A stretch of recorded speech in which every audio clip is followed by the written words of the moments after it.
makes life or death decisions based on her firsthand observations and her experience. And so I've always felt that my firsthand observations were the best.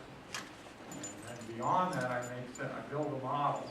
And then beyond that, I make sense of other people's work based on that. Yes. As your contact with so many bears over the years, taking away their fear of humans? No. The reason that bears lose the fear of humans is that bears share food naturally. And people who share food intentionally or unintentionally with bears make them friendly. Bears get friendly quicker than any other animal out there. The definition of a nuisance bear is a friendly bear. They're the ones who get punished. And whether it's intentionally or unintentionally, giving food to a bear, the bear reads much more into it than you intentionally say. If you give food to a bear, it's like inviting your brother-in-law over for dinner and he stays for a month. So all of the friendliness that goes on is based on that. When we raise our cubs, we're using limited caregivers.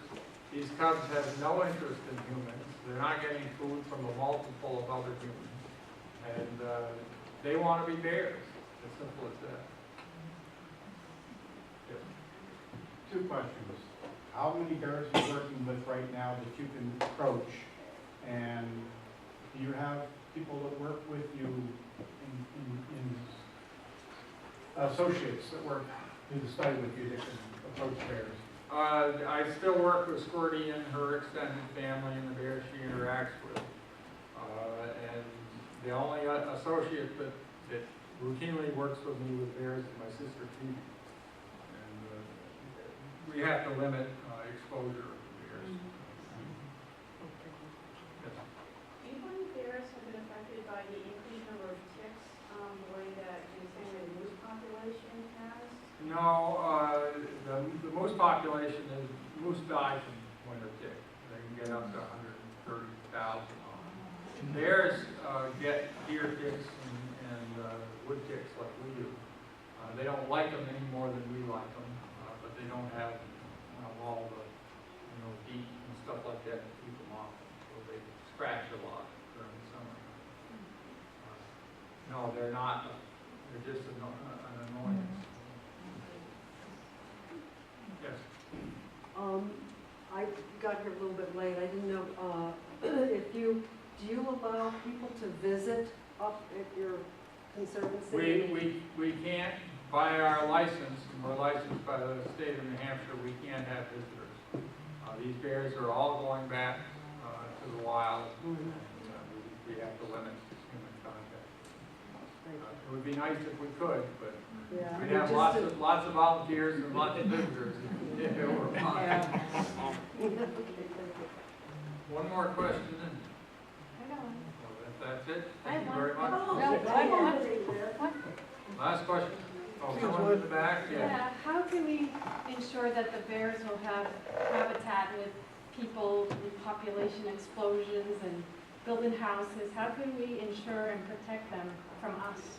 How can we ensure that bears will have habitat for the future? Fortunately, there's a lot of good work going on throughout the state with outfits like the Nature Conservancy, the Society of Protection of New Hampshire Forests, and lots of local land trusts are conserving land. Bears, if you conserve habitat for bears, they're an umbrella species. You're going to conserve habitat for lots of other species of plants and animals. So they're terribly important that we do maintain both connectivity between these habitats and adequate amount of land. There's no question. I've been to China. I know what people can do.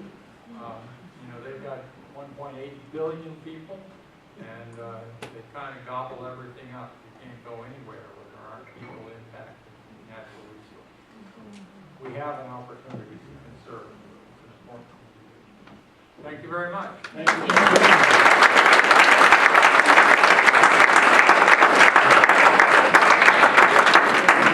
Debbie has some of our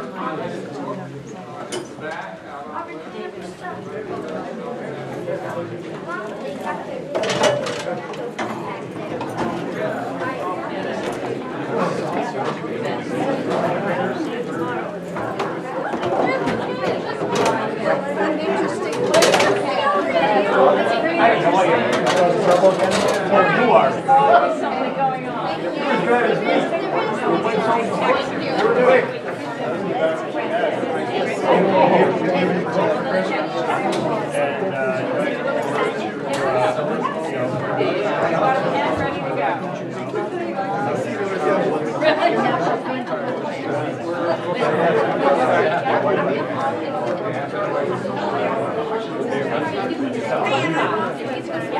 was the one done with the photographs, and now we're going to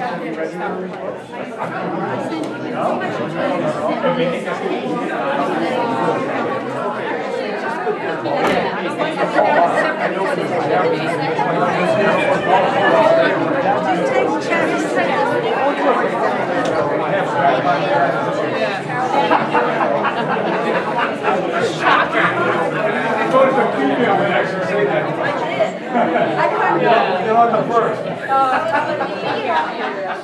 a lot of people who struggle